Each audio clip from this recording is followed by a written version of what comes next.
पाकिस्तान में इस वक्त जुडिशरी पॉलिटिक्स का आगाज हो चुका है और जिस जुडिशरी पॉलिटिक्स को लीड कर रहे हैं चीफ जस्टिस काजी फायजी साहब।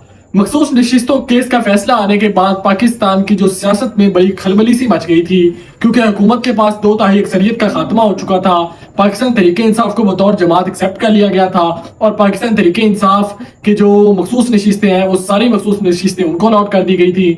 KPK का सेनेट का इलेक्शन अभी तक पेंडिंग है। उन मखसूस नशिस्तों के साथ KPK के सेनेट के जिस 11 सीटें हैं उनमें से 7 से 8 सीट पाकिस्तान तहरीक इंसाफ जीत जाएगी और फिर पाकिस्तान तहरीक इंसाफ की नुमाइंदगी सेनेट में भी आ जाएगी और फिर पाकिस्तान तहरीक इंसाफ सेनेट की भी सबसे बड़ी सियासी जमात बन जाएगी और पार्लियामेंट की भी सबसे बड़ी पार्लिमानी जमात बन जाएगी। लेकिन इस सब के अंदर अब एक नया ट्विस्ट आया है, क्योंकि सुप्रीम कोर्ट का ये फैसला है, इसके खिलाफ अभी नजरसानी अपील दायर होनी है सुप्रीम कोर्ट के अंदर ही। इस केस को 13 जजेस सुन चुके हैं। पहले फुल कोर्ट का ये केस था, तो पहले तक ये शुबहात थे कि